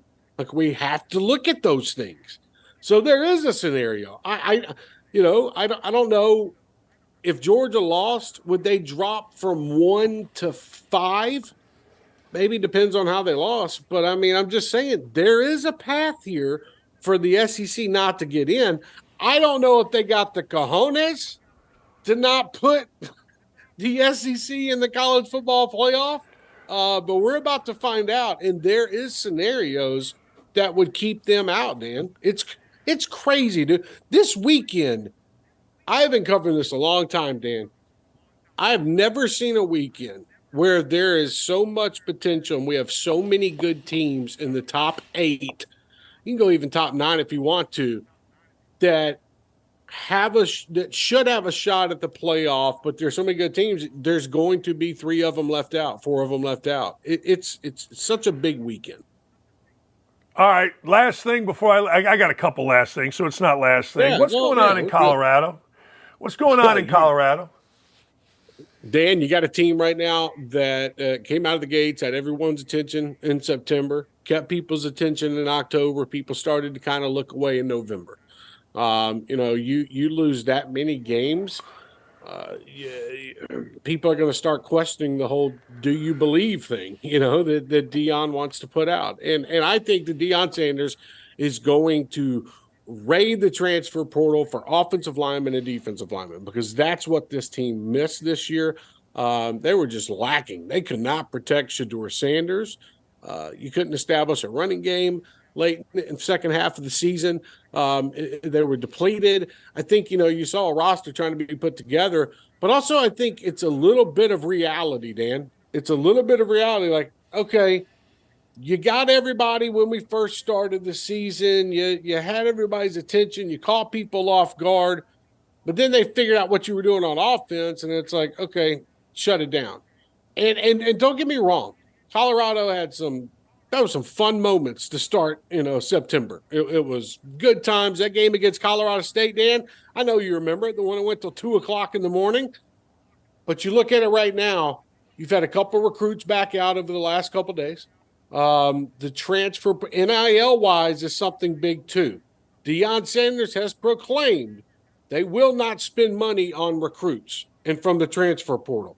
And that is a very big statement to make in this day and age of college football. So, it's not about, hey, do you really want to just go out to Boulder and play for Deion? There's also some different components to go into this. And I feel like right now, I think Colorado is going to do okay when it comes to recruiting, probably, 40th, 50th, top 40, 50 in the country. But this is a big job overturn. And I think it's the realization is starting to kick in for Colorado fans. Quarterback from here, Danny O'Neill, I know his dad. His dad's my dentist, and a lot of that was due to Sean Lewis. Sean Lewis, the disloyalty, and then Sean Lewis leaving, going to San Diego State. They thought he was going to go to Oklahoma as the offensive coordinator. There's a little bit of that, too. I want to get into a couple other things. You mentioned the NIL. Cam Ward and others are going for $1 million. But I'm going to go a different direction with you, because this isn't NIL. This is pay for play. This is a guy going to a school because he's offered millions of dollars or $1 million. Is there anything happening here? I know Tuberville and Manchin have some legislation where they're talking about limiting this and making it NIL. What is there anything in the background going on to make this true NIL, not pay for play? No, I mean, at the moment, for being honest with each other, man, it is like all these coaches want to say. It's the wild, wild west, man. It's free agency. Congress wants to act like they want to get involved at the moment. But we all know, there's elections coming up. There's, NIL is not a top priority when it comes to nation problems. And I think right now, the NCAA kind of screwed up so bad when it comes to rules and how we're going to try to protect this when this first started. Now you can't really put the genie back in the bottle, man. Like there is going to be players that make a significant amount of money in their last 2 years of college. And I don't say this too. I don't blame these players. If they can go out and find the money, and know, because it's you don't know if you're going to the NFL. You don't know if that next play, your knee is blown out and you never play a game of football again. So if you can grab the money that you can now, I really don't blame them. And I think, we saw this a couple, the biggest one that stands out to me was Sam Hartman at Notre Dame. Dave Clawson, his former coach, came out and said, look, I can't blame the kid for turning down that kind of money. Like, that's life. He said it out loud, but that's life-changing money. This is the way college football is right now. And if you're a quarterback, and if you're a running back, and if you're a premier offensive lineman, I'm talking about a premier offensive lineman, there's going to be couple $100,000 thrown at you. If you're a quarterback, there's going to be $1 million, $1.5 million, $2 million, whatever that is put at your table and ask you to come in and lead the program. So, and Cam Moore's a damn good quarterback. And I'll tell you who needs him. That's Hugh Freeze down at Auburn. That's who needs him. So, they missed out on a quarterback last year with Grayson McCall from Coastal Carolina. We'll see what happens this time around, but it's about to get crazier when it comes to the portal because it technically opens up on Sunday. So when it opens up on Sunday, and there's tampering going on right now, Dan. There's coaches talking, there's offers being made and everything. It's all happening. But officially, it'll open Sunday, and you're going to be surprised by the guys that enter the portal 24 hours earlier already have their home lined up, a day later. So a lot of money at stake right now in NIL and the transfer portal. And it's wild how we've gone from the high school recruiting to the money being offered from the portal. Pretty crazy. I tell people all the time, every job I've ever been offered, I was offered the job before anybody knew it. Going from Bowling Green to West Virginia, I was offered the job. They still went through. Marshall offered me the job twice. Once before Billy Donovan, when they still had a coach. And then once on the day Billy Donovan went to Florida, the AD was in my office. These deals are done far, far, far in advance. And there's no different with players because now people don't really realize you can have an agent now. People don't understand that, but coaches can deal with agents. So of course deals are going to be made now. And that's the first thing that, I've talked to some coaches over the last week, and I've talked to coaches over the last two years since this has been implemented. But some of the first conversations that you're having, it's not about what's on campus. It's not about, hey, man, where am I living? What's the dorms look like? It's about, hey, man, this team offered me this much. How much are you guys willing to offer me when it comes to NIL? And they're using That's it right. the whole. What makes me laugh is, 4 years ago, we're not having to go back far. 4 years ago, it was deals being done in hotel parking lots and bags being dropped off on front doorsteps of houses, wire transfer, whatever. Now it's just so legal that you can say, hey, man, sign on this dotted line. Here's 1.5 over the year and a half that you're here. We're good. Like it blows my mind that, hell, I did a story 2 years ago, Dan, 3 years ago, Jeremy Pruitt, was getting fired for handing out cash to players and having there was a money scheme pretty much going on where the players would walk into coach's office and get a couple stacks. Well, hell, now it's just all legal. You can do whatever you want to do. So we have changed so much in college football. And they hide behind the NIL, you're going to make money off commercials when you get here. These kids aren't on commercials, man. They're coming in, pay for play. They're going to do their time, the year there, 2 years there, and they're going to move on. They're going to be richer in the moment for it. I don't blame them. That's exactly right. I don't blame them a second. I don't blame them even a little bit. You put me in college. Tennessee's reportedly, I'm going to keep using this word reportedly, got a backup quarterback right now that's signed a contract for $7.8 million NIL deal during this time. It's crazy, right? Like that's where we're at right now. So, you look at the game of college football and I don't see it changing over the next couple of years. And if you're a big time quarterback, you want to go make some dough, put your name out there in the portal and listen to the phone calls come in. Yeah, $7.8 million. Hey, the coach is mad at you. You're not loyal. Yeah, okay. See you when I see you, pal. Just $7.8 million. Hey, my ass is like Ed Ogeron said when they said they're going to pay him $13 million. Where's the door? I'll see you, boys. I'm gone if I can get that. Hell. That's why Jimbo Fisher's sitting on his ranch right now with a cup of coffee this morning with his boots up. He's good. That's right. That's right. He's smarter than all of us. Thank you. Hey, Trey, appreciate you, man. That's great stuff. Thank you. Thank you, brother. Have a great week. Man, is Trey right? Imagine Jimbo Fisher. Yeah, you guys are mad at me? Good. You be mad at me. Yeah, okay. Booster Joe that's pissed, that sends me emails or comes see. Yeah, okay, be mad at me. Got 77 or 70 whatever million. Tom Allen. Oh, Slappy Johnny, the penny millionaire from Indiana's pissed? Oh my God, don't be pissed. Oh my God, are you pissed? Please, don't be pissed. Shut up. Are you out of your ever-loving mind? Hey, I got real quick. I want to do some What the Hell Wednesdays. I love What the Hell Wednesdays. Gritty, get your pen and paper. Gritty, Lee and I want to have a beer with you, but we're not, I don't think we're going to be down in Bloomington anytime soon. Hey, a Florida man, he allegedly threatened his family with Coldplay lyrics that ends a standoff after SWAT teams promised him pizza. Look, men are simple. I've said this forever. Men are simple. And Coldplay, quite frankly, is near and dear to my heart. Why is Coldplay near and dear to my heart? Because when I got divorced and I was trying to get the lovely Lee Ross to be my girl, to be my woman, you know what I'm saying? Here's the deal. I said, hey, man, I want to take you to a Coldplay concert. I knew one Coldplay song, and it was, what was it? It was, I don't know, Vida Vida something. And I'm like, hey, Coldplay's pretty cool. Yeah, Coldplay's great. I'm in. So anyway, yeah, Coldplay and me, baby. That's right. I love Coldplay.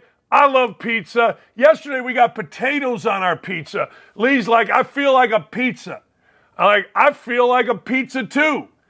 She goes, what do you want? I go, hey, I'm good. I'll take sausage, but don't give me any crap on it because I don't do mushrooms. Mushrooms make me sick. And she's like, what about potatoes? I go, I never heard of potatoes on a pizza. Let's do it.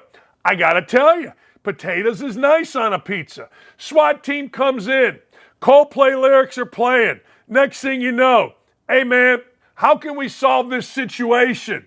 Give me a nice za. Okay.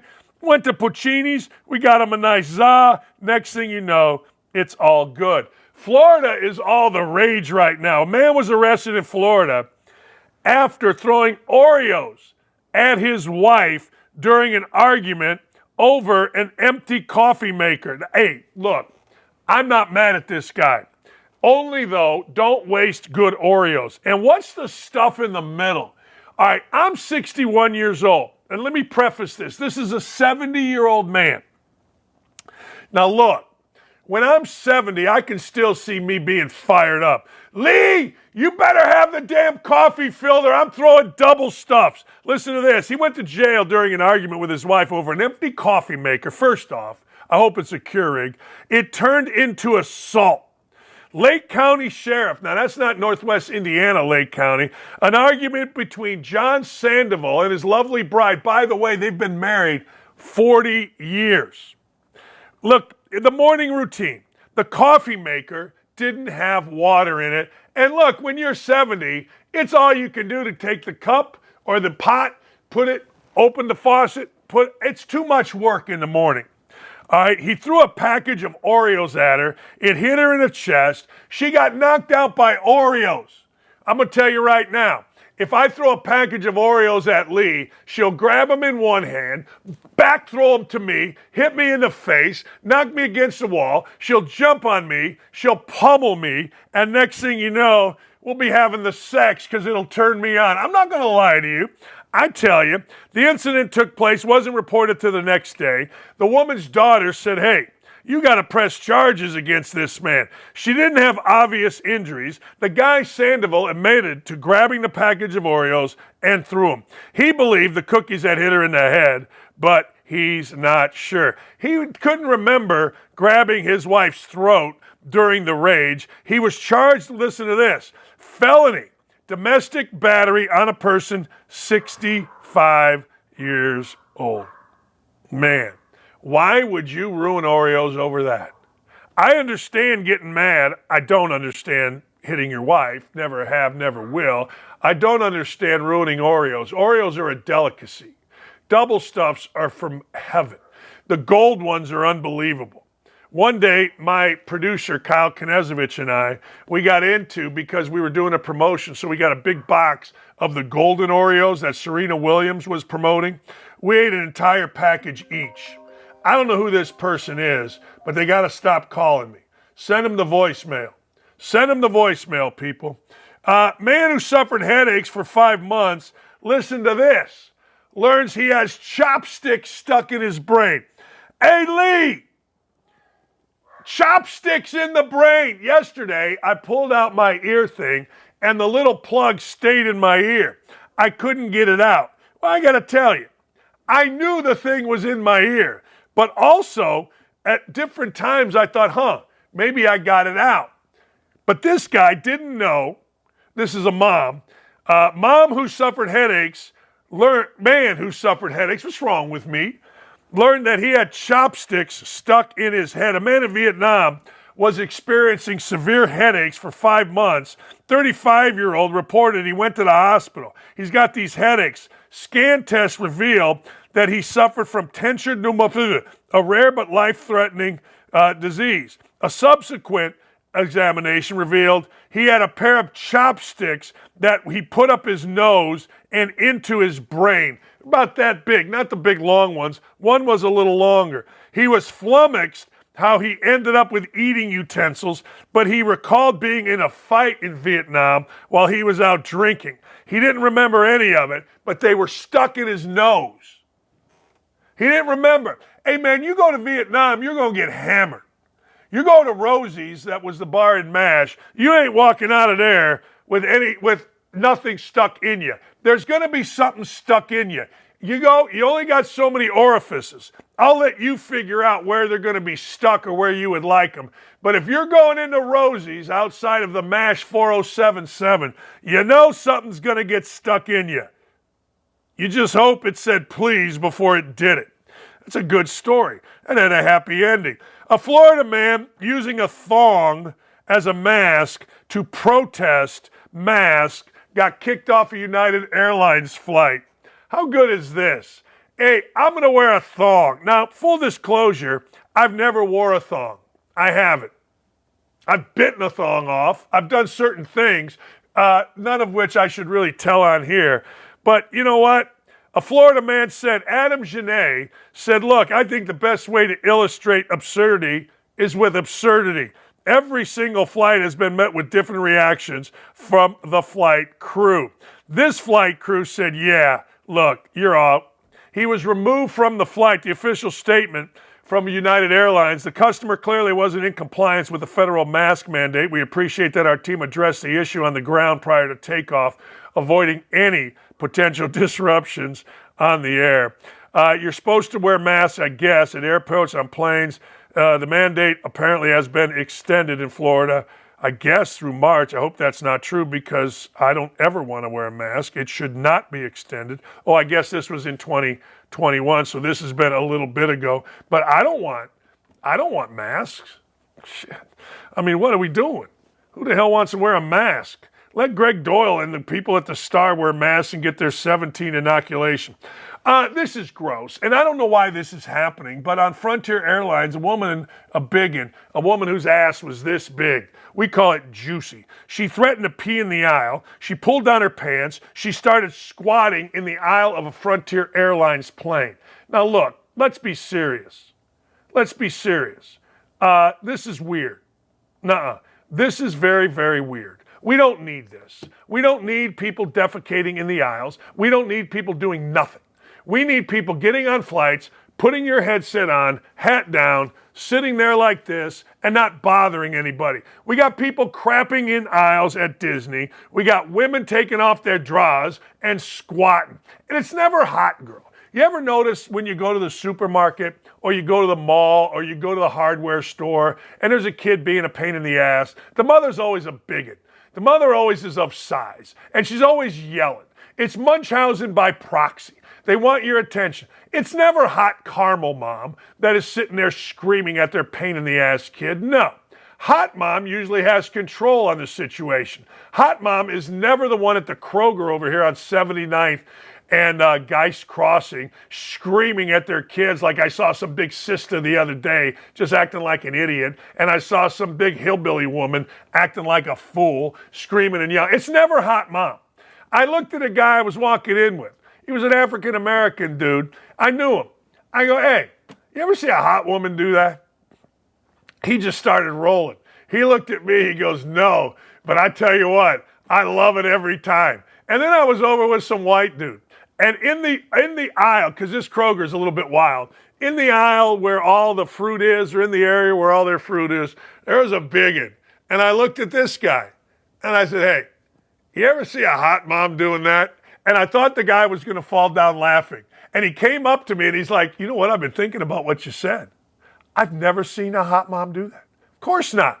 Hot moms don't crap in the aisle. Hot moms don't pee in the aisle. Hot moms don't whip up on their kid in public in the grocery store. That's for the biggins. And this one was a biggin. We'll be right back. Conspiracy theorists are alive and well as it pertains to Trailer, the new coupling of Travis and Taylor. And yesterday, Donovan McNabb on his 5-Spot podcast, which airs right here on OutKick, Chiefs head coach Andy Reid spilled the beans on setting up Taylor Swift and Travis Kelce. Listen to this. So, I mean, I have to ask the question, which is annoying to me, but have you become a Swiftie? You know what? Like you, I mean, I knew her from Philadelphia. I think her dad was a big NFL fan. So I had met her when she was real young and her dad. And so, I joked about setting Kelce up, but I mean, I'm just saying, you never know. See, that's something people don't know, that you know her dad. Because Yeah, a lot of right. times she sitting in the box, she looks confused of what's going on, but she cheers with the rest of all the Yeah. family members. Yeah, she's a good girl, man. She's into it, and that's we're glad she's here. Amber, should we be getting Andy Reid into the matchmaking business? I mean, maybe so, but I think there's a lot of people who want to take credit for that relationship. Yesterday I saw Yep. Erin Andrews was on the Today Show yesterday, and she said that she takes credit for it because in her podcast, of course, it all because started she back did. when- She mentioned it. Yeah. Yep. Back when Travis Kelce was trying to give his phone number to Taylor at the Eras Tour in Kansas City, he couldn't get to her. And so Erin Andrews went on her podcast and she said that, Travis is a really great guy. Give him a chance. Do it for America, Taylor. And then sure enough, it ended up happening. So Erin Andrews is taking credit too. So maybe it was a joint effort and part of a lot of people.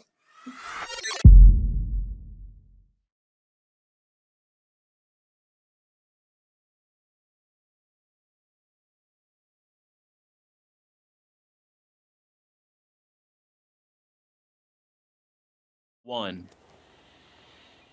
Ladies and gentlemen, I am not only stretching, but I am giving you a touchdown signal. Why?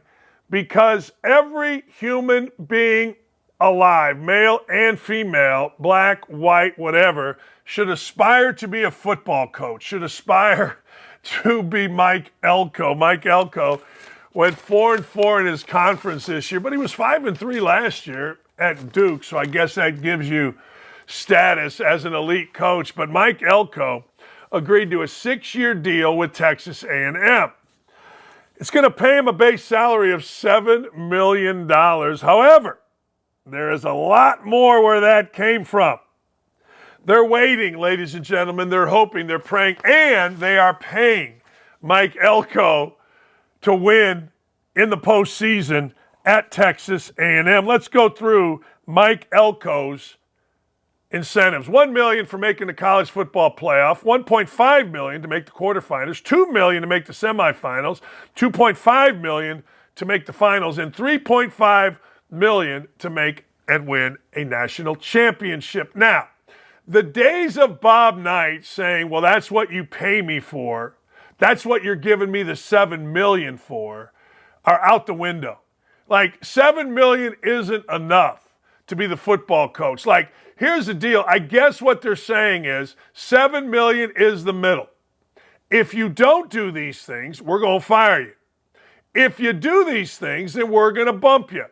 It's literally that. Here's the middle. This is the level. If you don't, you're out. If you do, you're paid. So I'm looking at this, thinking to myself, wait a second here. Do these things all add up as one? Or does he just get $3 million? See, I'm looking at it going, all right, if I win the national championship, I get $1 million. Let's add it up. That's one. Then I get another 1.5 because I did get to the quarterfinals, so we're at 2.5. I must have gotten to the semifinals and the finals, so that's another 4.5, and then that's another 3.5. Is that how it works? I mean, I don't know about you, but that's $10.5 million in bonuses right there. Do you get all of them, or you just get the 3.5 if you win the damn thing? I'm not going to lie to you. I don't care about Mike Elko. I don't know who Mike Elko is. I watched his team. He seems like a good coach. Doesn't seem like a bad guy at all. He is a former Texas A&M defensive coordinator who I guess was good enough for Jimbo Fisher to hire and apparently win with, at least to a level that most coaches would feel good winning, but not up to Texas A&M standard. But there's something unlikable about Texas A&M. There just is. I remember doing a basketball game with Carl Ravage, and it's Kentucky, Texas A&M, and he had us, Ravage did, go over and do like the weird-ass cheers that those dudes in white do. Now, there's no military aspect to Texas A&M, but that 12th man also extends the basketball, and they do these weird cheers. And I walked away from Texas A&M thinking, man, I don't want to live here. It seems like in the middle of nowhere. Beautiful place, though. Great place for softball. They just built a new facility. Great place for football. The Kyle Stadium's right in the middle of campus. Basketball is good enough, but man, there's a weirdness about this with those guys in the white and the cheers that they do that I'm just not down with. And Elko, being considered a great coach, kind of frustrates me. So I'm not rooting for Texas A&M.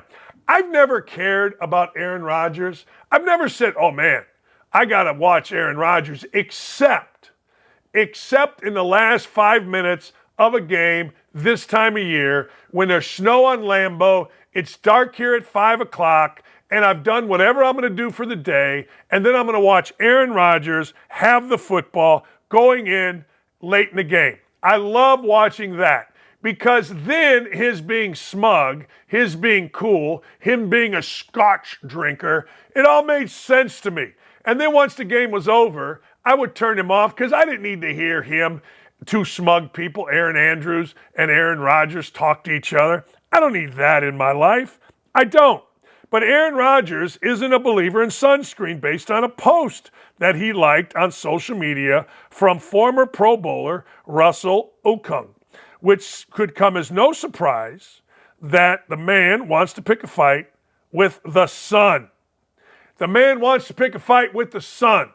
Look, I'm all in on Aaron Rodgers picking a fight with Fauci. I'm all in on him telling, without naming the idiot's name, Greg Doyle, GFYS, I don't know if it's GFY, I think it was GFY, go F yourself if you don't think he tore his Achilles, when the worst among us, Greg Doyle, questioned that. But I gotta say, you're picking a fight with the sun? Let's go to what Okung said. Proud-based parent moment. My 4-year-old stopped me and asked why other people use sunscreen. I looked at him seriously and responded, corporations push propaganda machines to make the masses believe the sun is bad for them. We had a different view. Now let's go. Okay. I mean, I don't know. Look, the sun is good for you in moderation. Vitamin D is great for you. One time when I had surgery, I had to stay on a couch. I stayed in the hospital because it got infected for 10 days. And then I had to sit on a couch in the middle of the summer in 2008 with a PICC line going to my heart. From, where was it? Where's a PICC? I don't know. Whatever it was, it made my arm black. I should be owning that hospital. But anyway, I digress. And the doctor said, you don't have any vitamin D. Here's a couple vitamin D bombs. It's important. Look, maybe he liked it. Maybe he liked it because he's talking about corporations pushing propaganda. He's right about that. But I got to tell you, it's pretty good evidence that the sun's going to cause you skin cancer. I don't put sunscreen on, and I'm worried right now about a spot that I got right here and one that I got right here. I'm not happy about it. And I'm going to the doctor on January 5th. Hopefully, he tells me it's nothing. I pick at it and try to grind it out. But hey, look, skin cancer's real. You do you, Aaron Rodgers. You keep sitting there, and I'll keep watching. I won't stand for it. Russell Westbrook. He got into an extended verbal argument with a courtside heckler as the Clippers do what the Clippers do, which is lose to Nikola Jokic, my Serbian brother, 113-104. Jamal Murray and Aaron Gordon, that's Jamal Murray and Aaron Gordon. The referee and the players from both teams had to break up the heated exchange. So here you see Westbrook going over to confront the fan. The next screenshot you're going to see is because Westbrook, he's kind of a rabbit-eared punk. He's kind of a guy who is incredibly self-important. He's an angry guy because his career has gone south. He, ladies and gentlemen, had to have a fight broken up with a fan. We can show you this every day because player empowerment is player being little batch. Player being little batch now wants to dictate what fans can say in professional arenas. We saw it with Popovich, the most woke of all coaches, chastising the fans, Bobby Knight style, Mike Krzyzewski style. It's professional sports. Hey, man, if I want to boo Kawhi Leonard, I'm going to boo Kawhi Leonard. If you don't like it, Pop, I got these nuts for you. Hey, look, Russell Westbrook, you've sucked for years. You've had a great career numbers-wise, but you've sucked for years. If you don't like fans getting on you, tough. Here's what Westbrook had to say about it. You know, fans kind of have the right of way to kind of say whatever they want. But like I told you, any disrespect to me, my family, I won't allow it. What do you think of the security response, and does the NBA need to change some rules here to prevent these situations? I don't know. I'm not sure, but I just was the only thing I would ask is just I understand fans are enjoying the game and feeling up to whatever that may be. I guess they feel they can kind of say whatever, but this is our job. Yeah. Shut up. I mean, just shut up and go away. There are certain guys in sports that I just want to go away. Just want him to go away. And Westbrook's one. You know, I've never been a Westbrook guy. I think he's trying to be smarter than he is. I mean, let's be honest. He's a moron. You know, he dresses like like a little girl going to prom. Whatever, man. I don't like the representation of the effeminate male. I just don't. You guys can. 350 million people in this country. We're all going to have different opinions. Anyway. Hey, Dan Le Batard's coming at OutKick. Good for us. Dan Le Batard has been exposed as a fraud. And you know what? He is trying to come back from it by downplaying it. Look, Le Batard and his cronies at Le Batard U, which has Sarah Spain and Mina Kumis and not Pedro Gomez, I don't know, one of them guys, Israel Gutierrez, I don't even know these guys' names. Le Batard is mocking and mad at a 5-year-old because half was black, half was red. He wore headdress. And by the way, the kid was a Native American. So, of course, our crack staff here at OutKick, after Le Batard said nobody should ever dress in red and black paint, shows Le Batard dressing in red and black paint. Well, Le Batard can mock away, but he's been exposed as exactly what he is. A fraud. He's always been a fraud. He's always been a fat ass, full of shit, little whiner. He has nothing to say about sports, but give him a political slant to the woke and he's all in on it. He comes across as trying to be the good guy. He comes across as that liberal that's all about compassion, but he's full of crap. He gets mad and feels slighted at every little slight. And his little, I call him a DSB, Stugotz, with his knee pads at the ready, will come to his protection. They're the biggest fraud in sports, as everyone knows. Anyway, Paul Reed is mad. Paul Reed took a jab at Anthony Davis. Paul Reed says he's the biggest flopper, so make sure, he's a big flopper. To make sure that I don't get into foul trouble early, you can't be too aggressive with him. You know he's going to be flailing. Yeah, so you got to make sure that I stay out of trouble. Yeah, I'm sad about Anthony Davis. Anthony Davis was a great dude. Anthony Davis is like a mess. You look at Anthony Davis on the court, and he just looks like a mess. I mean, he was a guy that, as a freshman, led without ego Kentucky to a national championship. Now you know what he looks like? He looks like the guy that you want to just say, look, son, clean yourself up, wipe your backside, and become a Hall of Fame player. Instead, now he's a flopper. I don't know. I'm sad about it. I saw him as a 17-year-old play in Fort Wayne, and I love the kid. You could tell he was special, and for him to win a national championship and do it without caring about scoring points, just winning, was fantastic. It's the only one Calipari's won, although Cal has a good team this year. I'm just sad about it. I tell you what else I'm sad, and file this one under. File this under. Backups are always going to show you why they're backups. Eventually, it's just going to happen. We see it every week with Gardner Minshew. Colts are winning, and I'm on the bandwagon with my Tommy Bahama Colts because Tommy Bahama is the sportswear for the elderly man. Anyway, I digress. But Gardner Minshew shows it, and of course, Josh Dobbs is going to show it. Josh Dobbs has been all the rage, and good for him. He came from Arizona after getting cut to the Vikings without practice, led him to a victory. He became all the rage.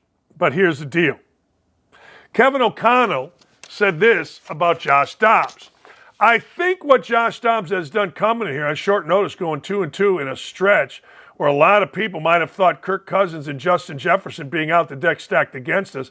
We're going to take a look about Dobbs. Really evaluate the inventory of plays, how we have of Josh. We got healthy. We've got Jaron back available to us. Nick Mullins is available as well. Not exactly a ringing endorsement of the guy who saved their season. Not exactly a Josh is our guy. No, Josh Dobbs has done well, but a backup, and that includes Mullins, that includes Jaron, that includes anybody you put in there, is always going to show you why they are backups. Now, the one exception to that, and it's coming, is Geno Smith. Geno Smith, longtime backup, used to be starter, early draft pick, has thrived under Pete Carroll in the Seahawks. He may be an exception to it, but I'm telling you, this is one of those rules that has very, very few exceptions, especially in the world of NFL quarterback. They're always going to show you eventually why they are a backup, and that's what's happening in Minnehaha. All right, ladies and gentlemen, I'm giving you my best today. I am. I mean, I bring it 2 hours a day. Is it 2? Yeah, it's only 2. One of my former players, Brandon Parton, has lost 50 pounds listening to this show. Last night, Sack Attack gave me the Oilers and gave me Sacramento. I was going to sleep. The Oilers were up 4-2. I went and checked the score before I went to bed in the third. It was 4-4. I checked the score of Sacramento. The Kings were getting beat 14. Actually, it was 12 when I went to sleep by the Golden State Warriors. I woke up, I read my Bible, I got myself ready to get on with Charlie, and I checked my account. Lo and behold, winner, winner, and then I parlayed them, winner. Sack Attack, you rule. Sack Attack, you're awesome. All right, let's woke-a-dope it, baby. Let's see what we got. Where are we at with the wokey and the dopey? Clean the streets. Oh, man, no kidding. No kidding, Gavin. Like, all of a sudden, our mortal enemy, this Chairman Xi from China, comes over, and next thing you know, San Francisco looks like the opening of the Streets of San Francisco, the famous show Michael Douglas was in way back in the day, with the car going down the hill. The place looked pristine. Why don't we do that for our own citizens? Why don't we? It's an interesting question. Why are we doing more for illegal immigrants? Why are we doing more for murderous dictators than we do for our own citizens? It legitimately does not make sense to me. Well, I guess maybe then I haven't been paying attention. Because one thing we've learned out of Democratic-run cities, no matter what the idiot in Chicago is saying, that it's the white man, fine. The white man ain't going into Chicago and carjacking everybody. The white man ain't running around the beat. The white man ain't twerking on police cars. The white man isn't blocking freaking roads. So stop that crap, you idiot. But anyway, why don't we do more for our cities? I don't have the answer to that. But I have been paying attention, and this does not surprise me. Next! Oh, yeah. Donald Trump on a lake, in a chair, coffee in hand, legs crossed. Does that look peaceful? Well, that, ladies and gentlemen, is what the rest of the world felt like when Donald Trump was the president. We didn't have any wars. He dealt from a position of matter-of-factness. He dealt from a position of strength. He dealt from a position of common sense. He dealt from an unbiased opinion. And you would too, if you just paid attention. But I get it. The Trump derangement syndrome is so pervasive that even today, when I was talking about Michigan football, I got, well, January 6th. What? John Harbaugh's the DNC needs men like you to spin. I'm like, what are you talking about? Everything goes to Donald Trump, but the fact of the matter is that, ladies and gentlemen, is exactly what the rest of the world looked like, and us in America sitting there prospering with Donald Trump at the helm. It's very weird that you all don't see that. And I'm going to say this every day. I can say it more if and when we get off YouTube, but don't trust nobody in this election. Get out and vote and make damn sure you stay awake all night. Next! Oh, man. That's exactly right. When the 5-year-old at the family dinner draws something stupid and everybody has to pretend like it's amazing. My favorite is Kamala Harris. Kamala Harris, you just know. Look at her. She always looks like she's ready to go down. Oh, well, never mind. She always looks like she's ready for a party. And that's what I like about her. I do. She's like that girl that you go, hey, we're having a party. You got to invite Kamala because she'll make it fun. That's what I see in her. She'll be so stupid or so crazy or so sleazy that if Kamala's there, you know what I'm talking about. Whenever you're at a party, there are certain people that you need to have show up at the party. You do. It's a good time. Show up because Kamala's there. Y'all think you have a chance with her. You do. Even though she's married. You do. That's just the vibe she gives out. The stupid, hey, I'm down for almost anything vibe.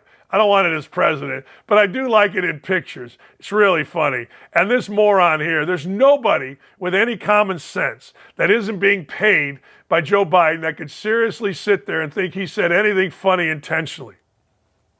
It is what it is. It's the most important election of our lifetime. And if this goes south, God forbid. But if this goes the right way, a lot of people are leaving the country again. All right, ladies and gentlemen, it's that time again where I have to thank people, and I love doing it. I got to thank you people on the YouTube chat. Our YouTube chat is just every day. The YouTube has exploded. The YouTube is fantastic. The YouTube is consistent. And I need you to like. I need you to subscribe. Yeah, why not? What else you got to do? 141 people are currently liking it. There should be more. There really should be. Yeah. Let's read some. Otter Creek. Are we going to have a chat? We got to have a chat. John M. Hillary has hot sauce in her purse. Dan, why does Heels Up Harris have a gas stove when they're trying to ban them? You know the answer to that. Heels Up's a fraud like the rest of them. He is. I'm sorry. Hey, Dan, I got one word for you. Corn pop. Hey, Dan, Kamala Harris is always high. I'm not going to argue that. I'm not. Dan, it's funny how people judge Trump for all his wrongdoings but ignore others. JFK, Bill Clinton, Biden, no one's perfect. For all have sinned and fall short of the glory of God. That's Romans 3:23. See, you go to the YouTube chat, you know what you get? You get everything. You get arguments. You get a little racism. You get some religion. Yeah, it's awesome. Have a great afternoon, Nick. Nick 1, Nick 2, you're fantastic. Aaron, can't thank you enough. Gary, thank you as well. Haley and Kaylee, Beth the Booker, you're off the chains. Yo. Davey, Ryan, Dylan, thank you all so much. We'll see you tomorrow. Stay safe out there.